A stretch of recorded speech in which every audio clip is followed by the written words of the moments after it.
చిటుకు అని జారి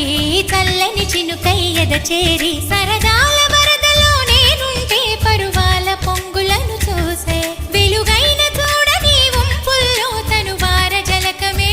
ఆడే చనువిస్తే తుంటరి వాన తొలి ప్రాయం దోచడమేనా సరికాదే కొంటె వాన ఎదమీటి పోకె సోన నల్లని మబ్బు చాటు కన్నెల దొంగలా కిలకిల నవ్వి